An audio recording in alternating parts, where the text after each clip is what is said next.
Dans la tragédie Phèdre de Jean Racine, plusieurs personnages principaux participent au drame passionnel et fatal qui se déroule autour de l'héroïne. Phèdre, épouse du roi Thésée, est au centre de l'histoire. Elle est déchirée entre son devoir de reine et son amour interdit pour Hippolyte, le fils de son mari.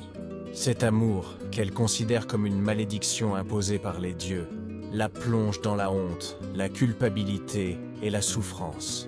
Elle incarne la faiblesse humaine face à la force des passions et à la fatalité du destin.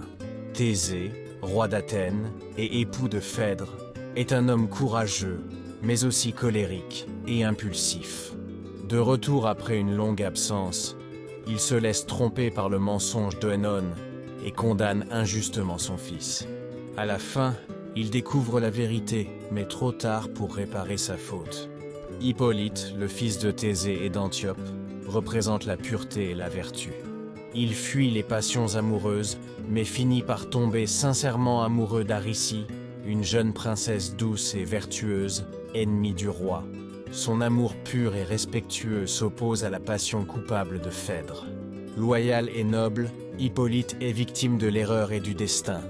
Aricie, de son côté, incarne la douceur, la fidélité et la sagesse. Elle est le symbole de la pureté et de l'amour sincère, contrastant avec la violence des autres personnages.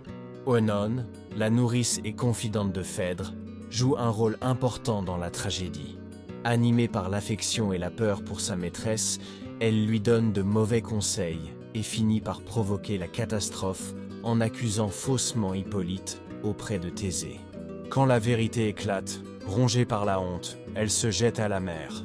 Enfin, Théramène, le précepteur et ami fidèle d'Hippolyte, incarne la raison et la modération. Il tente d'apaiser les tensions et reste fidèle à la vérité. C'est lui qui, à la fin de la pièce, raconte la mort tragique d'Hippolyte dans un récit célèbre et émouvant. Ainsi, à travers ses personnages, Racine montre la lutte entre la passion et la raison, le devoir et le désir, l'innocence et la faute. Chacun, à sa manière, est victime du destin et de la puissance tragique des sentiments humains.